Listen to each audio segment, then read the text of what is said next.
Vous pleurez encore quand vous coupez des oignons? Non. Vous savez pourquoi? Non. Il y a une technique pour ça. Ah. Ouais. Vous les faites faire à quelqu'un d'autre. Vous êtes monsieur... Pas facile à prononcer. Je vous écoute. Etchebest? Voilà, c'est ça. Ah, Etchebest. Etche ou Etche? Etchebest. Etche. Mes copains m'appelaient comme ça, Etche. Je veux pas tenter le Etche, hein. On va attendre un peu. Voilà.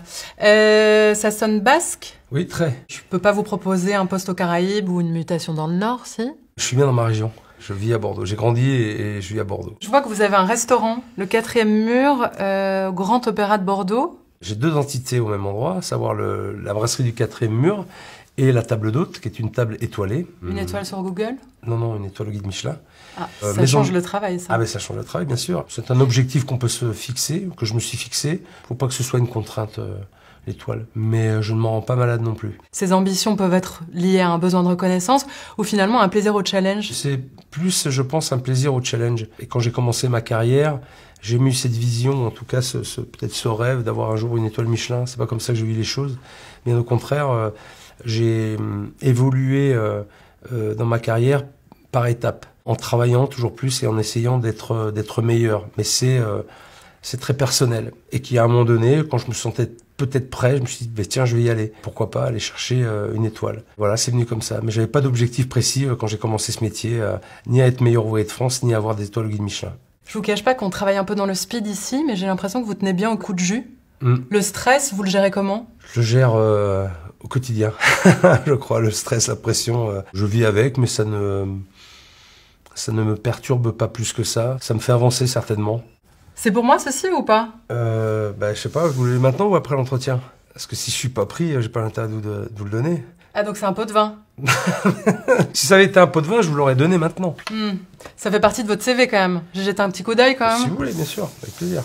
Donc, cuisiner bien accompagné avec ma méthode mentor. Vous vous considérez comme un mentor? Dans mentor, il faut entendre accompagnement, transmission. Donc vous passez du faire à l'être. Oui, je crois qu'il y a des étapes dans la vie comme ça qui font que on a été acteur à un moment donné ou je sais pas, qu'on peut dire exécutant, avec des phases, avec une évolution, et puis aujourd'hui plus dans la transmission, dans la passation et l'évolution des gens avec qui on travaille, tout en transmettant.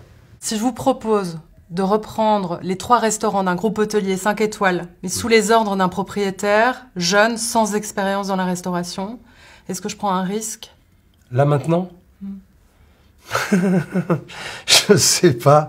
Je sais pas, pourquoi pas, après tout. Vous savez, aujourd'hui, je travaille et j'ai la chance de travailler avec beaucoup de jeunes qui m'apportent aussi de très bonnes choses. Moi, j'ai l'expérience, mais je suis ouvert à toutes les nouveautés, bien au contraire. Je suis pas un perdreau de l'année, hein, vous savez. Mais j'ai encore plein de choses à apprendre et à découvrir. C'est quoi vos axes d'amélioration en cuisine? Vous pleurez encore quand vous coupez des oignons? Non. Vous savez pourquoi? Non. Il y a une technique pour ça. Ah. Ouais. Vous les faites faire à quelqu'un d'autre. Ça s'appelle de la délégation. C'est ça, je délègue. Comme Donc, ça, je ne pleure plus. C'est malin, non? C'est pas mal. Tout dépend de comment c'est fait. Ça dépend de vos valeurs managériales, je dirais. Ah ben, je montre avant comment il faut faire. Mais après, je fais faire. Je montre toujours l'exemple. C'est important pour moi pour avoir du crédit et de la légitimité dans les directives et les ordres qu'on peut donner, c'est d'être capable de le faire et de le faire avant. Votre éthique professionnelle, elle ressemble à quoi en quelques mots? L'honnêteté, l'écoute, la transmission, l'accompagnement, l'évolution. L'évolution des gens qui travaillent avec moi. Ça j'y attache beaucoup d'importance et c'est presque aujourd'hui ma plus grande fierté quand j'ai pris quelqu'un avec moi et qu'il a évolué, qu'il a grandi et qu'il a réussi. Moi, j'ai très envie de vous engager dans mon équipe de DRH, en tout cas. Ça, je sais pas si je saurais faire. Ah, vous voyez pas changer de domaine? Après, vous savez, je dis toujours ça parce que c'est toujours un peu l'inconnu, mais après, je pense avoir aussi comme qualité une grosse faculté d'adaptation. 3 qualités, 3 défauts? Persévérance, ténacité, courage. Les défauts, je pense que ça vient beaucoup de mes qualités. Va falloir être un tout petit peu plus précis.